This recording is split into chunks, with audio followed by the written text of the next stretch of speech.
Okay then, so we've got our pizza oven up to a decent temperature. We're at 400 degrees centigrade. We've moved all the coals to one side. We've swept all the ash across. So, Pizza. Right. So the dough, we've got a nice sized dough ball here, about the size of an orange. Start off on a nice floured work surface. Don't wear black. There's a reason why the guys in the Italian restaurants wear white. Just flatten out the dough and then start rolling it. Use a floured rolling pin. Just work all the way, almost all the way off the front and almost all the way off the back, but don't go off the front and the back because you'll pop the air pockets that have been worked into the dough through the proving process.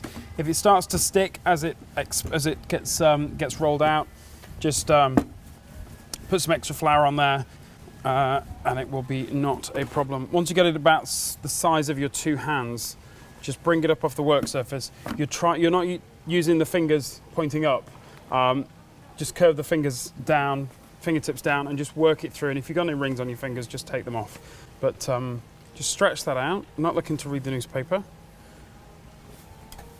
There we go.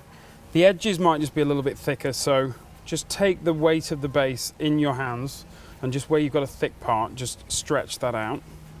And if it gets thin, just bring it down to the work surface, take the weight off, find the next part.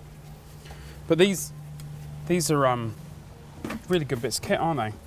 Yeah, you don't, obviously, they're called pizza ovens. You don't just have to do pizzas in them. We're going to come back at some stage. We're going to show everything else you can do it. We're going to do a full Sunday roasting one at some stage. Absolutely. Again, pizzas, you don't just have to do mealtime pizzas. No. Dessert pizzas. Family parties, kids parties, get people making their own food. Yeah. If people have got intolerances or allergens and they don't want to put a certain topping on, they don't have to put it on.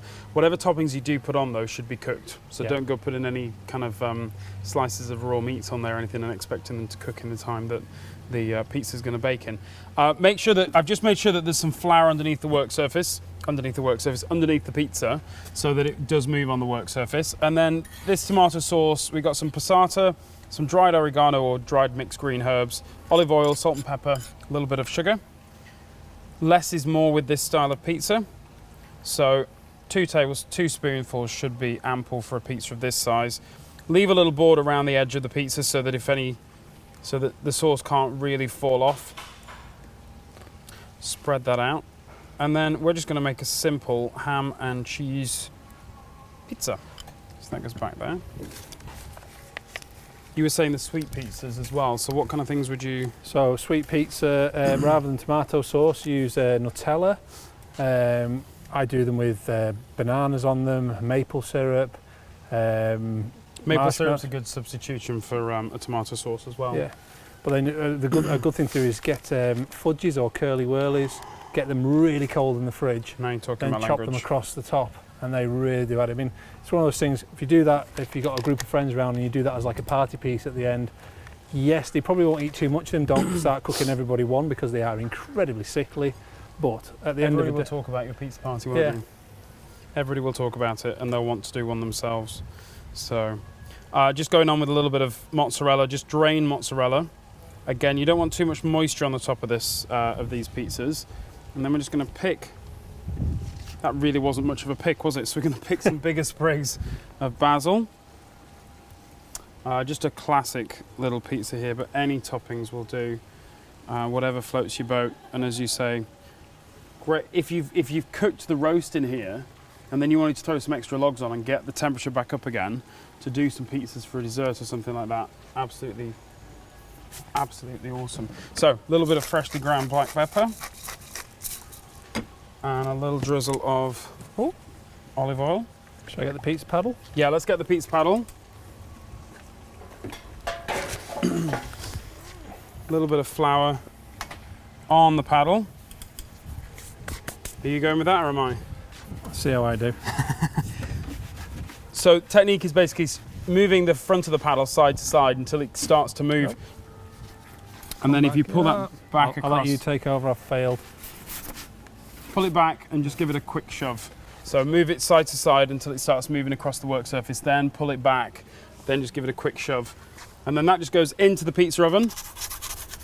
You could probably get 2 or 3 in there, couldn't you? Yeah. If you kind of stagger them a little bit left and right, you're going to have some cooking a little bit quicker than others. You might have to rotate them around in the pizza oven, but sit that right. Excuse you. Sit that right back there. The heat comes all the way over the top. As I said, we've got 400 degrees in there, so 4 to 450 is your perfect ideal temperature. I don't know whether you can get how close in you can get on that one, but you can already see that the crust is starting to rise up on that pizza. So we'll give that a couple of minutes and we'll come back. Okay. So it's had a minute. Let's have a. It looks. We got some nice colour on the top there, and the crust is beautifully rised. So what I'm going to do, I'm just going to turn and feed. And turn the pizza around so it's the other way around, kind of like you do when you're doing baking cakes in your oven. They say halfway through, turn them around so you get an even bake. Let's just have a look at that. If we can get a close up, let's just bring that to the front, Ian, with the peel. Yep. Let's just see what we're looking at. What stage are we at? Look at that, nice little bit of risen dough all the way through. Get some nice colour on the top. Yeah, let's pop that back in. Give that another 45 seconds, minute. Okay. Okay. So we've given it a good few minutes now. Let's take it out. Oh, that one-handed. Look at that. Beautiful bit of colour on there. But the final check really for me is to just have a look underneath. Make sure that base has got a nice bit of colour on it. But we've got some nice, beautiful colour around the outside, and also the crust that hasn't been painted with the tomato sauce has gone nice and crispy as well. So just to take the edge off the heat. A little drizzle of olive oil. If you wanted to put some more, some fresh herbs on that, you absolutely could do. But we'll just run through that with the pizza wheel.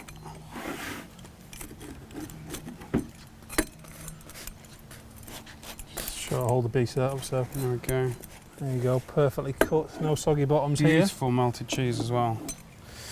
Okay then, so if you want any more tips or any more information about the Alfa Pizza Ovens, come and visit the team here inside the barbecue shop here at Hayes Garden World, or visit our website hayesgardenworld.co.uk. You just carry on eating that. I am. Finish this.